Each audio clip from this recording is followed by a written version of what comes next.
Hi, I'm Paula Gretzinger, and this is Parentology. Today we're talking about how to talk to your kids about puberty. How much is too much information? Plus breastfeeding versus formula. What are the benefits and why should moms breastfeed?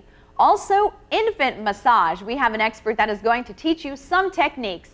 But first, let's meet Parentology's Parents of the Week. Hi, I'm Wendy Stadnick, mother of 2 boys. My oldest son Luke is now in heaven watching over his younger brother and I, and he's doing a great job. My youngest son's name is Sam, and he's now 13. Hi, I'm Tracy Sabattis. I'm the mom of a 20-year-old Aspie who's in college, and watching him grow into a young man has been a wonderful experience. Parenting can be challenging, but one of the most challenging things a parent can face is raising a child with a disability. Sometimes you feel like running away, other days you just get frustrated because you're not getting the support you need. Joining me today are Wendy Stadnick and Tracy Sabattis. Thank you so much for joining me today to share your experience. You're both parents, you both raised children with disability, and Wendy, you lost your son 10 years ago that I lost him. We had him for about 6.5 years. Let's talk about your experience, your challenges, your struggles, everything that you went through. I had a lot of support in that respect. I mean, from age 6 months on. I don't know what's offered today. I hope they still offer as much as I had. And your son had Down syndrome? He had Down syndrome, trisomy 21. Did you find out as soon as you were pregnant? Yeah, well, as soon as the amniocentesis was completed.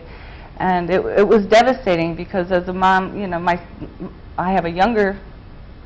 he has a younger brother, I have a younger son who was born without any disabilities, and he's an athlete and he's an honor student, and I can't stop him from moving. It's perpetual motion. Whereas Luke had trouble moving. He was very low muscle tone and he couldn't even pedal a tricycle. He'd get very frustrated. So there were challenges in that respect. When did you find out?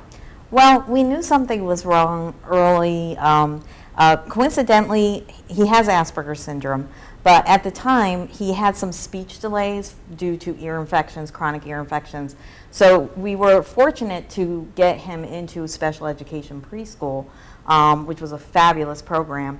And working with them, we continued to realize there was something different. And in elementary school, we started seeking diagnoses. We probably went to 3-4 different psychiatrists and psychologists before they settled on Asperger's. I mean, he was diagnosed with ADHD and a host of other things. When it comes to discipline, you know, being strict because now you're dealing with different children, how was that for you compared to, you know, seeing your friends with kids? They didn't have to go through that.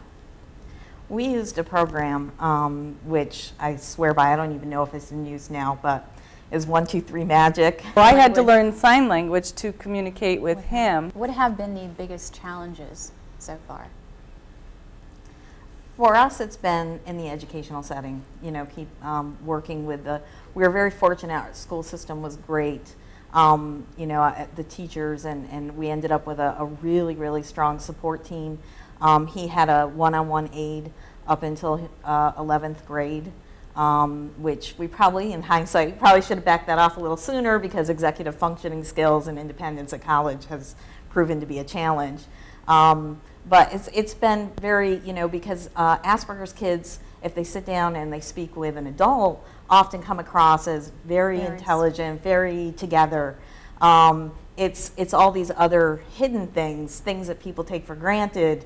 You know, following a schedule, keeping on top of things. One of the biggest challenges was keeping him healthy. He had a very, very low immune system, so he loved being in school and around other kids even though he couldn't keep up with them, but he'd come home every Friday sick, just really, really sick. And it'd take me, you know, 2 or 3 days to get him back on his feet so he was well enough to go back to school, and he'd be back home sick again. Society, your friends, your family, were they supportive also, or did they look at them differently? We chose to separate the discussion of Justin and Asperger's from the family because there was a lot of concern about labeling. I think I had to first educate myself because I didn't know anything about Down syndrome. And then I needed to educate my family because sometimes people say things that, you know, Not too they nice. just make, yeah, they make you a little crazy. So educating family first, and then sometimes strangers second. Did you actually have to deal with that from strangers, for example? If you went somewhere, and would people look at you different? Absolutely. Did they say anything to you? Not usually say anything, but they look at Luke, and then they look at me like, what did you do wrong so that your child is like this? What did you do wrong?